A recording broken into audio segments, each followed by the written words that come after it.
Welcome to The Shield Within. The issues discussed on the Shield Within podcast do not reflect the opinions of any specific agency. They are the views of the host and the guest. Any persons discussed may be fictional for comedic purposes only. This podcast is rated explicit and listener discretion is advised. Listening to The Shield Within may trigger repressed or suppressed memories or experiences. Please contact a mental health professional at your earliest convenience. It's time for the chaos to cease. Time to open yourself to peace. From the hours you've put in. To the next shift you begin. From the endless pursuit of release. That finds the worst unleashed. Transform the ugly into a win. Get to know your shield within.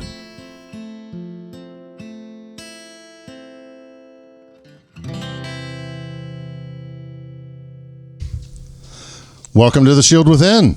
Welcome. And we appreciate you being here. I'm your host, Marc the Cop, and to me in my immediate right, we have... the Kelly. And then... Dr. David. And Mr. Hat. And our special guest... Mrs. Hat. There you go. She's sitting in on an episode. Ricky Bobby. She heard about all the fun out here at the MTC Studios and wanted to see what it was about. Yes, to our new welcome. breakout artist, Mr. Hat, who will be singing Purple Rain here at the end. At the end of the episode. All right, lock it up here, Mr. Hat. I'm going to mute you. I tell you, I ain't fucking around with you. You can't give me Purple Rain lyrics and then tell me to mute. Don't fuck around. No finding out today. No right. fucking around. That's no right. Out. Fuck around, you will find out. So, if you're at Facebook, stop by our Facebook page, Facebook.com/The Shield Within, or come by our newly refreshed website, www.theshieldwithin.com, and check that out. And also still in the middle of the page, just so you weren't disappointed, if you need some coaching, you want to work with Dr. David, punch that coaching button. It's going to take you right to lessonslearnedcoaching.com, or you can go see him on your own. Dr. David, light golf applause, everyone. Yeah. Light golf applause. Yay. I had a colleague, one of my officers, message me, and they said, hey, check this out. And they took a screenshot because they were at a seminar, and there is Dr. David's contact information with the Shield Within podcast down at the bottom. I had a tear coming out of my eye. I was all... He is the face. I mean, I was just we don't want our so face breathy, on it. and I was so proud of Dr. David reaching out to all the first responders. We love you. And if you're a first responder and this is your first time listening in, where you been? Thank you. You are in season 2 and whatever number Donnie puts on this episode. We have been enjoying a lot of success with the Shield Within, and I thank all the listeners personally. Thanks for checking us out and listening to us. We have a disclaimer at the beginning of the show for a reason. We do like to kind of get on rants once in a while, but the things we talk about here on the Shield Within do dig up things. I remember an early episode, Mr. Hat called me and said, yeah, dude, man, I was I can't listen to this fucked up after listening to that. Yeah. But if you like the Shield Within and you want to support us, we do have Patreon. You can go to Patreon.com/The Shield Within, or through Spotify. We also have another type of sponsorship. So why do you have two? Well, because I couldn't make my mind up, so I just went with both. About $5 a month. And with that, we have merch coming, which I'm all excited about. I was going to say about it, super excited. Yeah. Right. I'm really excited. We got some merchandise coming. We got some nice stickers and refrigerator magnets on the way. So for subscribers, we're going to be working on some different content. Mr. Hat and I got back here one night in the studio, and we were drunk, and Donnie still hasn't let us listen to the episode, but probably for the best. We probably violated all kinds of copyright law. Yeah, you weren't. Music. But we had some fun. We're going to do some daily inspirationals from Dr. David. If you just can't get enough of Dr. David, like most of our fans say, Mark, shut the fuck up. Let Dr. David talk some more. So this evening, we've been kind of focusing on a couple of different things. And in the last episode, you hear the Kelly crying. And that happens, I boo-hooed it up a couple of times on this show, and it just means that we're real. Right. The trauma is real. Right. The injury is real. Yep. The moral injury has kind of been a big thing here lately that we've been working on. Right. And I came across an article in firehouse.com that I shared with the group, and if you've been listening in, our good friend Nick Ruggiero with the Roll Call Room podcast is set in on a couple of episodes, and proud to say we have our new project. It's called Off Duty and On the Air. Check us out. It's simulcast. It'll be out, I don't know, quarterly. I think we're going to be doing that show. The pilot's up right now. It's being simulcast right now on the Roll Call Room podcast and on the Shield Within podcast, so check that out. But like what Nick was talking about is that we've all had our own traumas and we've all had our own struggles, and what we like to share with everyone is that you're not alone. Mm-hmm. And whereas on this show we want to celebrate more of what affects us, we're the only show with the Dr. David. And we appreciate it, but just like your insight, your years of work and your years of service in fixing people, or unfucking them, as I like to say. Unfucking. It's a technical term. I think. Yes, right. Yeah, medical term. Yeah, there's FUBAR and then there's unFUBAR. At this point, it's a medical term. on the unFUBAR. But why do we feel that way? How did we get here? Right. And what kind of the direction I would like for this episode to go is we're talking about starting the therapy journey. Mm-hmm. I know I came to you after my first suicide attempt, and I realized something's fucking horribly wrong, because I had always lived my life saying that never take away God's greatest gift, and don't have a permanent solution to a temporary problem. Everything in life is temporary. Everything in life is change. The one constant is change. But when you're a first responder and you started getting bombarded with traumas, and Kelly, thanks for sharing, we were talking on the break, that I didn't realize that in her first 2 weeks of her career, how much fucking shit this girl went through and hadn't processed it. I can see it in her face. It hasn't been processed and healed most of it. That's what that means when we say processing. Right. It means healing. Right. So what gets us started? Go ahead, sir. Well, I guess what happens for the folks I'm dealing with, like right now, and in the first responders in my practice, the first thing that happens is that you finally reach the point where you've had enough pain. No, I love that term. Right. Where, okay. How many times you've told me. Keep going, I'm sorry. When you decide, okay, I've hurt enough, I've decided I don't want this anymore, then something shifts. And your self-awareness, which has always been there, kind of penetrates the thickness of your head, and you realize it's time for me to stop thinking about this. It's time for me to start doing something about it.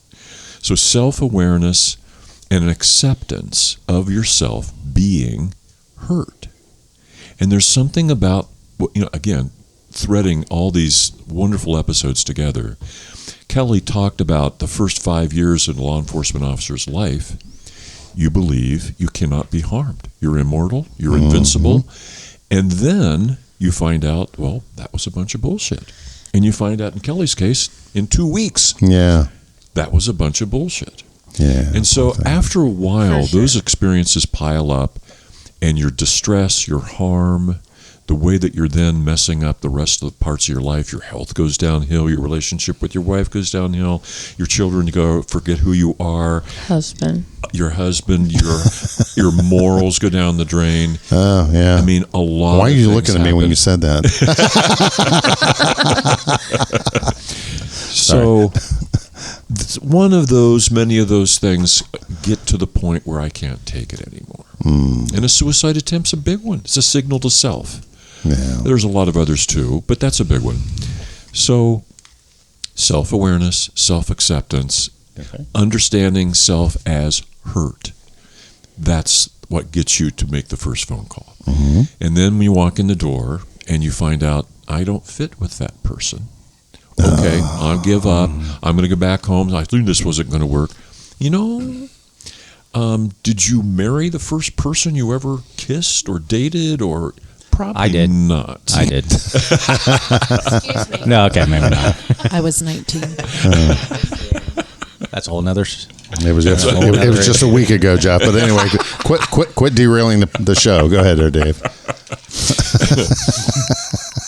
So if you don't fit, as we've tried to emphasize over and over again, this is such a big deal. Find somebody you fit with. And when you fit with that person, let her rip, man. Open your mouth, and all that shit you've been storing and keeping in your bucket, in your Pandora's box, in your own back of your mind, tell the therapist why you're sitting in their office. Tell the therapist how you know something about your own pain. What hurts? What's wrong? What part of your life needs fixing the most? That kind of thing. You just let it rip and you dump it all there. Remember Donnie and Jeff now talking about their first session with Jerry. They just walked in the door and puked words for just bleh. And I had a gentleman this afternoon for a first contact, active duty policeman. And man, that dude had a lot of shit he needed to say. And I did eventually figure out, good. Dave, get out of the way. Okay. So I got out of the way, and he said what he needed to say to me.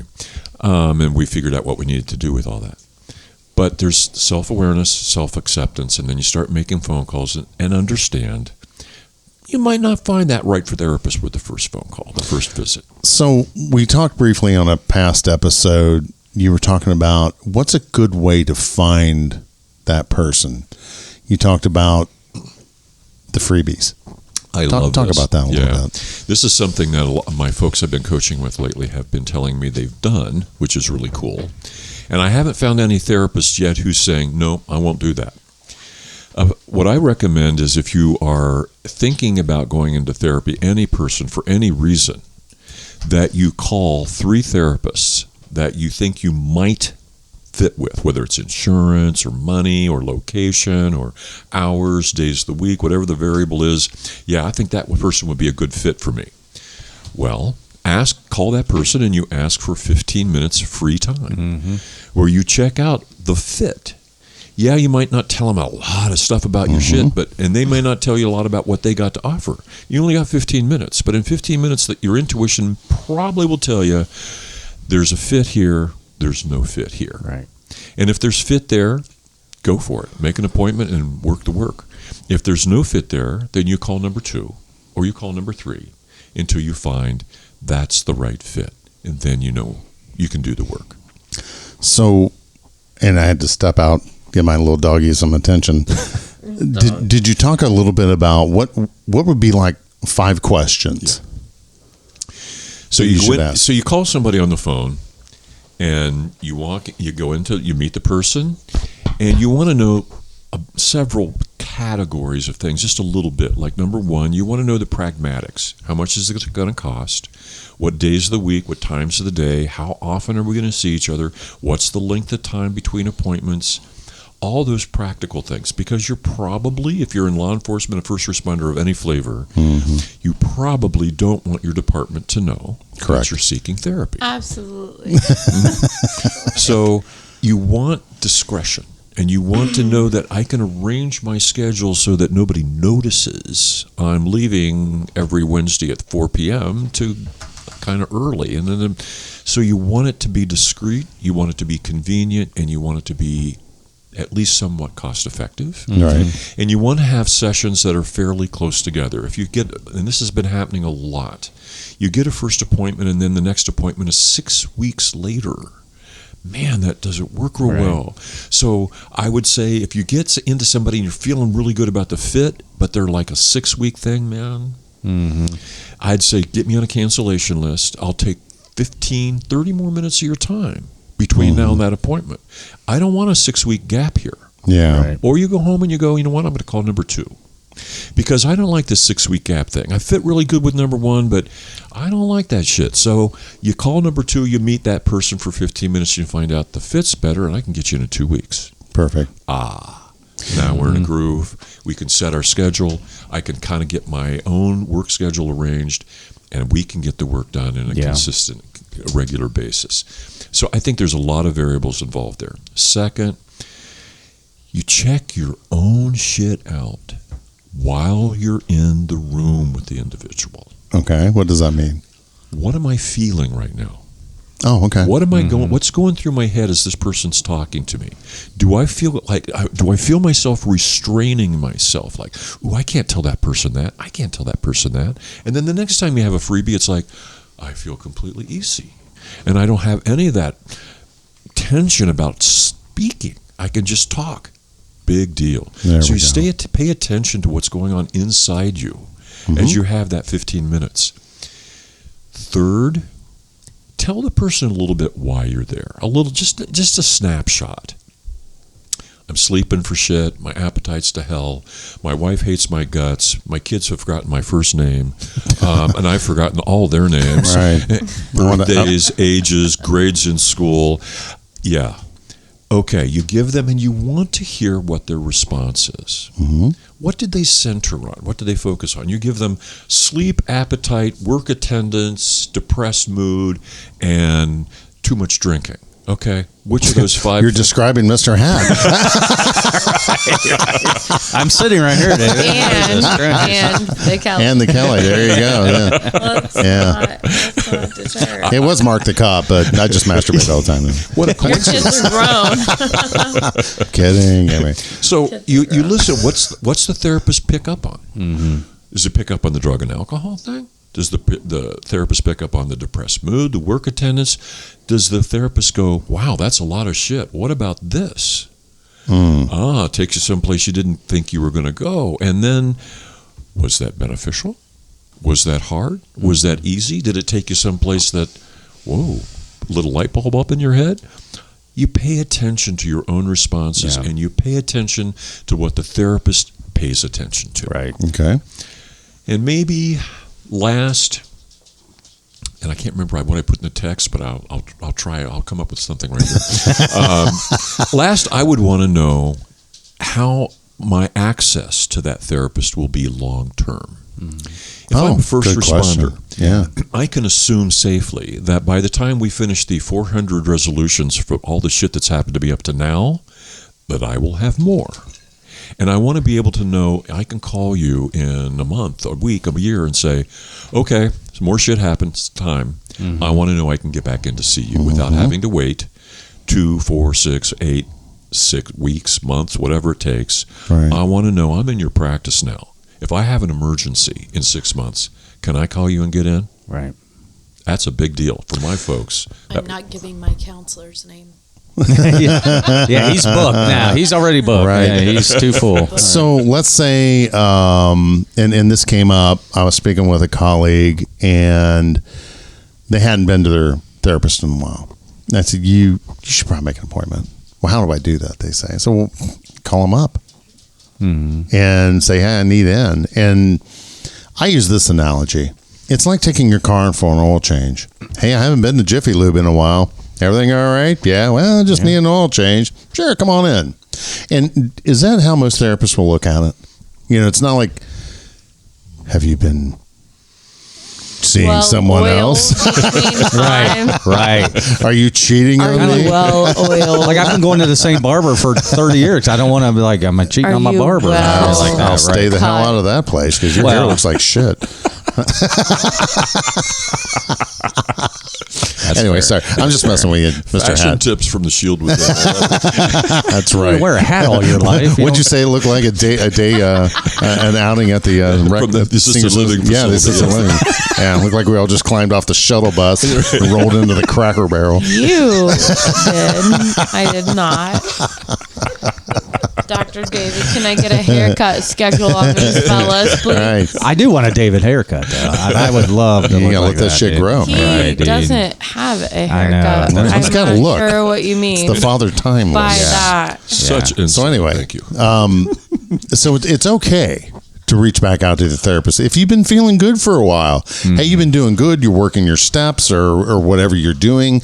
You know, it's like I talked to my wife the other day, and I had a bad fucking day. Right. I mean, that fucking waxing moon we had this last time around. Was I mean, it fucked detrimental. everybody. I talked. Yeah, I told you, literally. you're right. Everybody in the group chat, like everybody outside of the group Everybody chat, was- we were all fucked. Yeah, we were. It is. And I'm like, what fucking phase of the moon? And I'm like, Waxing. Society Waxing was moon. It was a terrible, yeah. waxing moon. But I found with my therapist, like before I found my current one, it worked okay. But then he's like, oh, you know what? I don't really deal with trauma that much, but I can do this and that. And at the time, that's all I had. I'm like, oh, this is sweet. And I found that there was quite a bit of difference. Like when I came to you, Dave, for coaching, it was just over the phone. And it was a year before I even saw your face, or it was pretty close to it. Right. Yeah. And that was okay. Right. For the coaching aspect of it, it's just like two buddies on the phone talking about music and, hey, what are you listening to right now? And we get into some shit. But for my therapy, and the first guy I thought I was going to go with was all teletherapy, like maybe Zoom or something like that. Right. And I personally didn't feel the connection there, like the vibe. Right. I was getting kind of what I needed, and had I not found my current one through Mrs. Hatt's recommendation, I would have stayed with him, and I don't think I would have gotten exactly what I needed, because I knew, like, well, he doesn't deal with a lot of therapy, but he's a psychiatrist, I think, or psychologist or whatever. Had all the plaques on the walls and accolations through the state of Ohio, but I would have probably stayed with it. But I'm glad that I finally found, and my current guy is face to face and in the couch, and I feel. I mean, it's just a different thing. So some people might like teletherapy or something like that. Well, I needed to feel differently. I don't get the value out of it, because I see my psychiatrist is Dr. Hall out of Kettering, and another plug for Molly. I did some telehelp with her during COVID, and it just wasn't there. Mm-hmm. So, I told her, so now we need to do in office. And Molly, and that's one thing about therapy, is that once you establish that relationship, and is to be raw, honest, open, because at the end of the day, that person is the person that you need to build that trust in. And my first session with her, I think we worked for 2 hours, and I established that rapport with her. And the wonderful thing about it is that when I walk out of there, I always talk about, shit's fucked up when I get there. Mm-hmm. But when I walk out of the doors, because when I'm in there, I air it out. Right. And it's not that I don't care about Molly. Dr. Hall, I respect the fuck out of her. Right. But it's there, right. And I leave it there. Right. It's kind of like the sacrament of confession with your priest. Right. Yes. That's part of that being Catholic, is that you don't carry that guilt around in your heart. Right. Tell someone about it, because that's the human nature, is you naturally want to tell people about it. That's why as a police officer, people fuck up, and they want to confess what they did wrong. Hey, I'm sorry, it's my fault, blah, blah, blah. But when you're in therapy, you need to be honest, and you need to be open, and you need to be raw with it. Otherwise, it doesn't work. Right. And I had said something, could have been off duty and on the air, don't walk in there lying. Right. Right. Yeah. Because you're just wasting everybody's time. Right. Go ahead. I was just going to say that I think being person to person helps you learn coping mechanisms also. Well, sure. Oh, right. Like that's a good point. You can't learn over the phone, I don't know, grounding or meditation, or you have to be in person to learn that, and to feel the vibe. Yeah. I don't know, to feel safe, to feel that you're energy of the room. Certainly, the energy. My therapist has helped me communicate with her for sure, because I'm like, no, I bottle everything in and stifle everything and hold it in, and having hit me, like you said, just fuck, here you go, dude. You want it? You want this? You want to answer these questions? Hold on, because here it comes. I mean, it's slowly, but I can see it's helping my marriage, because I can talk a little bit with her, like how I'm feeling, or I've shared a few things that I've never would have shared in my life just after a therapy session. Like, okay, it's allowing me to, so it's helpful in that way too. It's all kinds of fucked up helping. Fucked up help. Oh, it's terrible. Oh, it's terrible. I hate that. It's fucked up help. Every Tuesday at 10:45, I'm on some highway coming northbound, like, oh, fuck, because I'm going to my therapist. Right. And it's terrible. So are you having anxiety? Terrible Really? anxiety going there. But as soon as I walk in the door and the welcoming, hey, how you doing? Hey, you're doing great. I mean, as soon as I get in the building, it all goes away. But getting there, knowing, okay, this is going to be a tough day, and today was a tough day. But that took a couple of times. Oh, it took a lot of times. Yeah, sure. And I've tried. I tried therapy 4, 5, 6 times, and I just wasn't ready. And then now I'm ready to do this shit, and it's terrible. But 5 seconds after I get there, I'm like, thank God I'm here and doing it. So. Did Dr. David help you kind of understand? Oh, fuck yeah.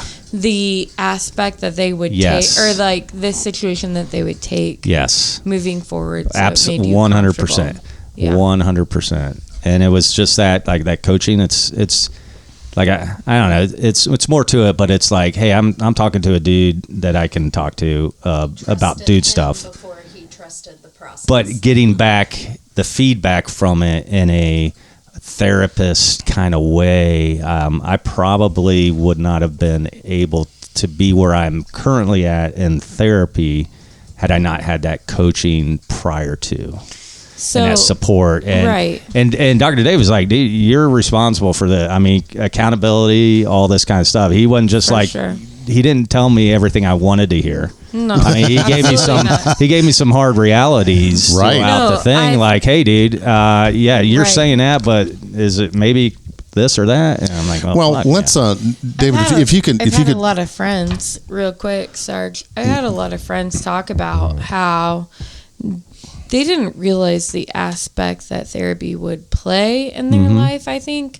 And so they didn't necessarily think that it was going to be helpful. Right. In any manner. They thought that it was going to be like aggressive or judgmental. And so for you to say that it is everything but that. Yeah, right. It's like exactly what I'm hearing back. He was very responsive and folks, encouraging, but then be like, dude, you're kind of fucked up right there, in a political kind of way, but and made me realize oh shit, a realistic you're right, way. Realistic way, yeah, right? And that's where I wanted Dr. David the Mr. Hat. to stipulate too, was talking about the hard realities.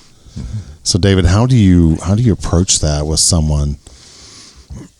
Well, usually it's a matter of just listening and adding up what's the patterns that you have right there in front of you. Okay. And so you see that the person is, for example, I'm going to use a recent coaching session. As we know in law enforcement, there is a pattern of infidelity among folks in law enforcement. And one of my more recent cases is an individual who has had probably 4 affairs minimum with 2 different marriages, and therefore there are 4 different children from 3 different moms. Busy person. Broke. I'm thinking broke. You're broke. The financial aspects have not been raised yet, but I bet they haven't. The concerns might be easy to focus on. My marriage sucks, my relationships with my kids, my work, whatever. But after I listened to all of his story and all the things that he's facing right now, I thought, get real here, dude. This marriage that you're in is going to end very soon. You may not want it. It may not be pleasant. It may be complicated, and some of these deals last forever, it seems like. But it's going to end. Okay. Obviously, you have no trouble attracting female attention. Right. And you like it. So once this is over and you have 4 children with 3 different women, maybe you keep your dick in your pants for a while. Maybe. That's a tall order. And maybe while you're keeping your dick in your pants, you start asking yourself different questions about women. Right. Like, okay, think about all the women you've been with in your life. What attracted you to each one of them? Woman by woman, relationship by relationship. What attracted you? And then if the relationship was more than a one-night stand, what kept you in the relationship. Get real specific, real detailed. What was it about each one? And then turn the coin over and go, what did each of them teach me about myself? Mm-hmm. Fuck the marriage. It's over. You can't beat a dead horse, or you can, but it doesn't produce life. And so well, I'm thinking I'm going to ask my husband these questions. So what attracted you? I'm thinking, what can I teach my husband? One at a time. All right. What did you attract to me? You're getting a mute. Anyway, go ahead, sir. So I think you go in, you tell your stuff to your therapist, and if the therapist says, hey, you know what, I think there's something obvious here that you're overlooking, or something that needs to happen here that's bigger than all the other stuff you've mentioned, maybe it's this. And then you accept that somebody else's perspective, who kind of like does this all the time, might have some value. Right. And then you start to do what I call surrender to the truth you know. You know damn well you need to deal with that. Yep. You know damn well you need to start doing that. You know damn well you need to stop doing this. Okay. You've been thinking that shit. You've been knowing that shit a long time. Now it's time to surrender to it and go do it. And for some folks, it can be, I need to really focus on sleep. Damn straight. Nothing else much happens if you're sleeping poorly. I need to really focus on my relationship with my oldest son. Okay, let's take that apart. Whatever it is, surrender that truth that you know inside is the point. That's what's really going to make a difference, is that.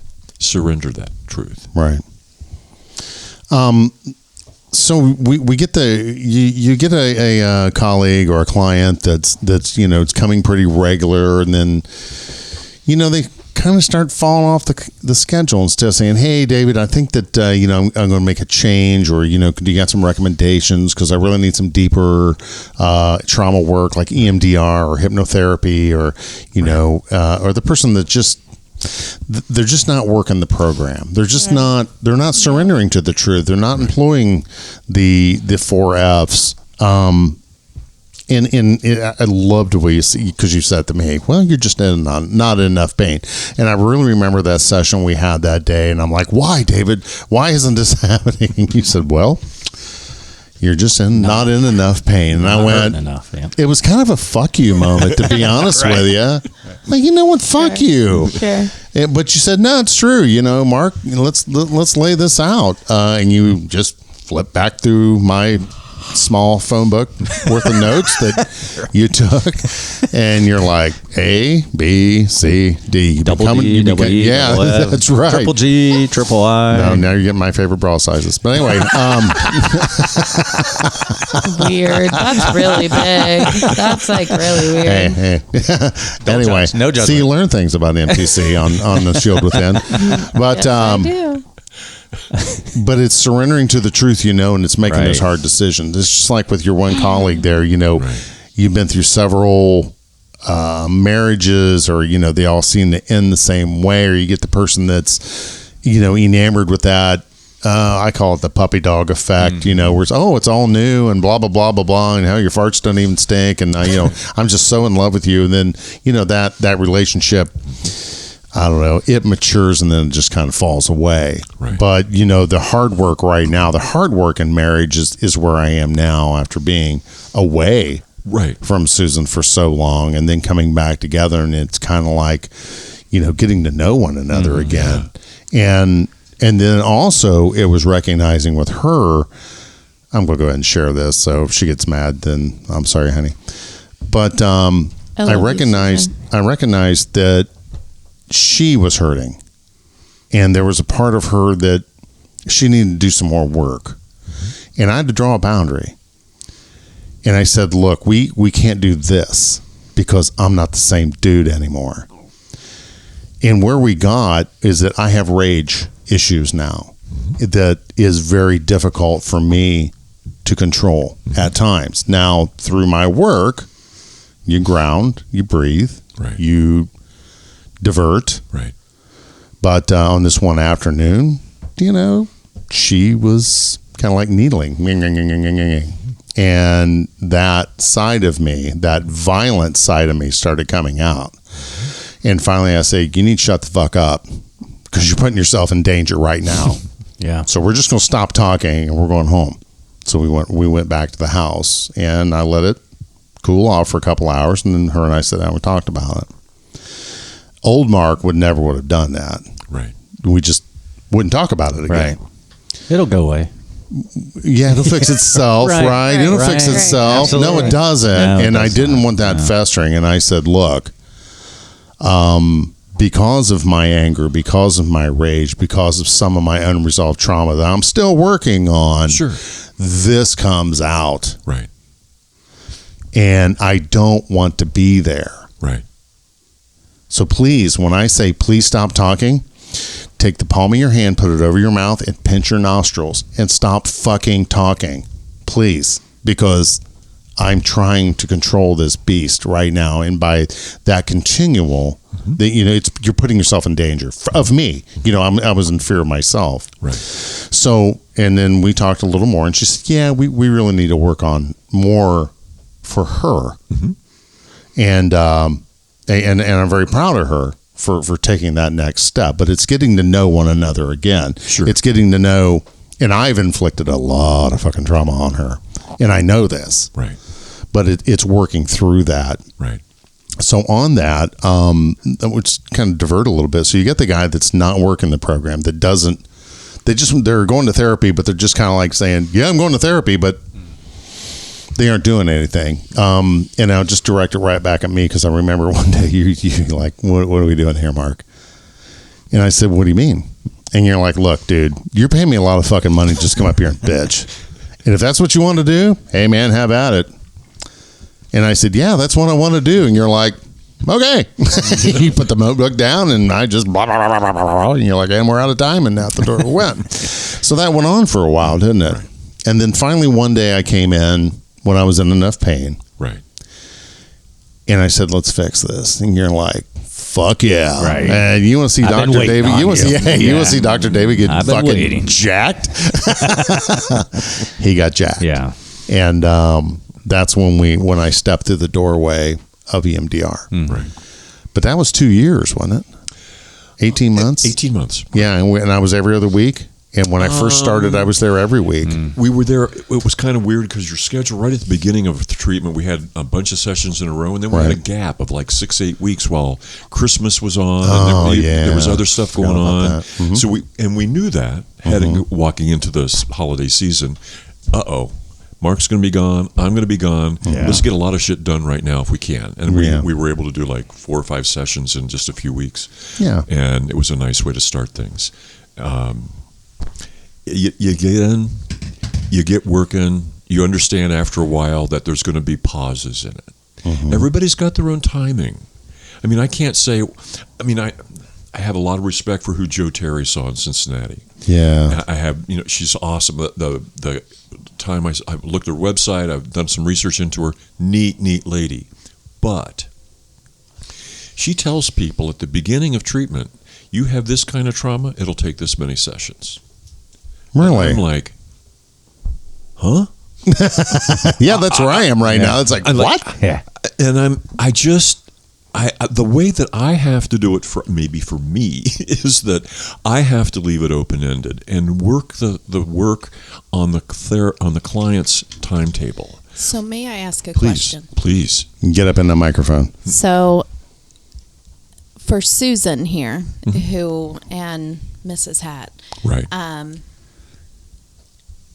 I don't know what trauma Susan has endured. Right. I have my own trauma. Right. I've been through my own counseling. Right. And coming up to here we are now dealing with your issues that have triggered my issues for years. Right. And now I'm supposed to be patient with you, and I'm supposed to understand you, and I'm supposed to, so how long, what is the happy medium? What is the,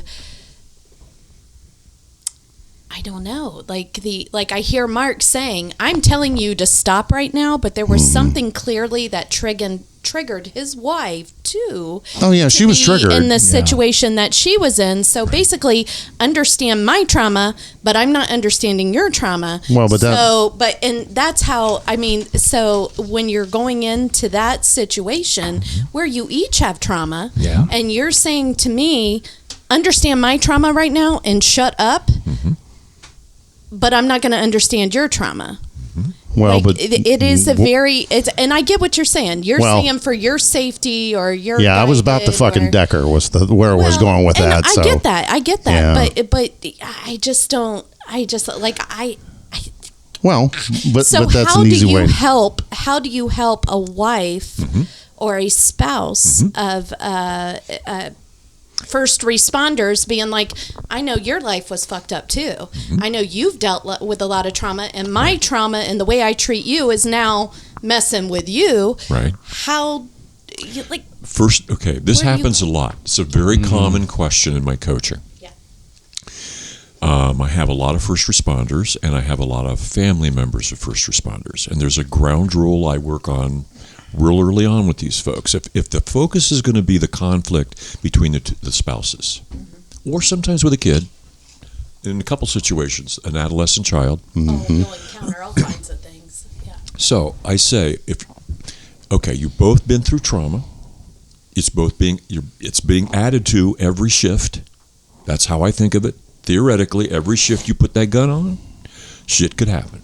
So you're prepared for shit, which triggers your own shit. So you walk into your every shift kind of agitated, kind of jacked, okay? The understanding has to be, from my opinion, that the two people in this relationship have to have an agreement about how to have conflict. Very specifically. I agree with that. Yes. Very specifically. Yes. If I'm the man and I'm getting triggered and I'm starting to lose it, and I know I'm going to lose it, like Mark's got that self-awareness, and the folks I'm coaching do too, honestly. Same. I know I'm going to lose it. Yeah. Then you turn around and you walk away, and your partner understands you're allowed to do that. Yes. In the middle of a fight, when I'm about ready to rip I'm turning away and I'm walking out the door, and it's okay. Because the other person has to accept walking out the door or going to another room. Either way, safety. It doesn't matter. 15 minutes of timeout. Doesn't okay, matter where you go. 15 minutes of 15 timeout. minutes That's timeout. Beautiful. That's 15 great. 15-minute Yep. timeout. Yep. The agreement has to be before when there's peace. You have this conversation, and you decide the next time we get at it. Here's the rules. Either one of us can walk out at any time. No warning, no reason, no explanation. I can walk. I gotta go. And when I walk, I'm going to be gone for 15 minutes. And when 15 minutes is up, I'm going to walk back in, and I'm going to say, I'm ready, or I need 15 more minutes. And then you get 15 more minutes if you need it. And the other person can't argue. They agree to begin with. I will accept this. Yep. This person, including me, I can do the same thing. If I get triggered and I need to walk, I can walk and I can turn my back. So I have cops married to each other. I agree with that. I have an ER nurse married to a highway patrolman. Yeah. What if? Dangerous. It's the same shit. I'm just going to say that's all dangerous. Yes. So if you have this understanding at before the conflict develops, once we get going, I know I can leave. Man, that's so liberating. And so when both parties have that agreement, when both parties have trauma histories, and I haven't met a woman yet who didn't have one, therefore, you have to have an understanding that this is how we do conflict. We do it with an acceptance that there's going to be moments, and for the men especially, I need 15 minutes to process. Women process more quickly in an interaction. Men need time to reflect and then come back. if the woman gives the man that time, then awesome things can happen. The man puts his shit together, comes back, and is reasonable now. Now we can have dialogue. Right. Well, I might lose it again, so you might have to get up and leave again. Big fucking deal. It's a point. Right. You're in the moment. Yeah. David, sure. I really learned it. Could you say that again? The women process things quicker? In an interaction. Okay. Women process interaction more quickly than men do. Okay. So see, that's why we're like, what? Can you repeat that again? Yeah. Exactly. Hold on. Beautiful, man. Well, but no, when you're saying that, I'm like hanging on every word. Right. I'm learning something here. And that's part of where my therapy journey is what I'm learning about me. Right. And now, and those tools that's able to facilitate me being able to deal with Susan and her and I working on the issues. Whereas before, I just used ignore therapy. Right. That was great. Suppression therapy. Yeah, suppression really therapy. Good. Yeah, that's really good. Right. Yeah. So, but then you were talking about the men needing more time to process because, so I'm running at 20 miles an hour and she's running at 60. Yeah.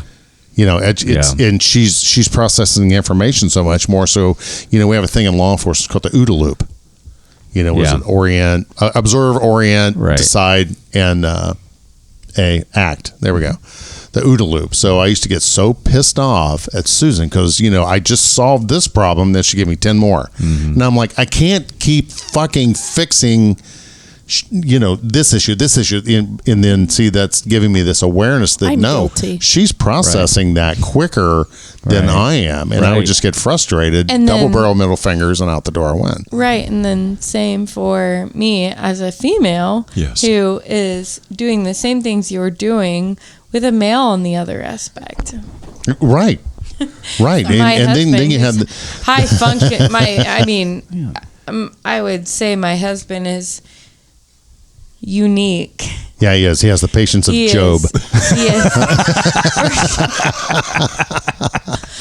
We call him Job. No, for Put sure. Up with your ass. For sure.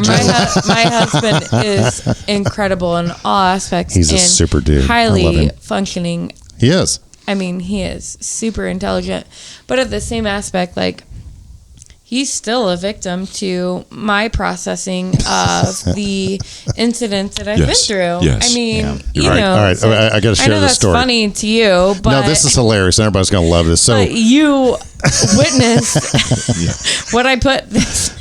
Put this poor man. So every year for Christmas time, I would take my crew out to dinner, and there's a expensive restaurant. I have no idea what he's about to say. We have an expensive restaurant here in our city, and so I said, "Hey, you guys do a great job. I'm going to buy you all, tip of the town." That's funny, Mr. Hat. That's funny. No, we walk in and the restrooms smell like piss.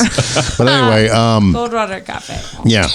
So, we're not going to mention they're not paying us. We're not. So, no. Yeah, you hear that, Nick? Send the check. We'll talk about your fucking store. But anyway, so, I bought drinks, bought them personalized gifts. We had a big party table. I said, order whatever you want. Yeah, with our faces on it. Yeah, I buy them $1,000 worth of shit. They give me a blanket off. We got a blanket with Kelly's face, Jimmy's face, Dan's face. No, it wasn't even Etsy. It was Walgreens. Well, you make the big bucks. You make the big bucks. So, all the guys are there, and then we have Kelly. So all the wives were at the end of the table.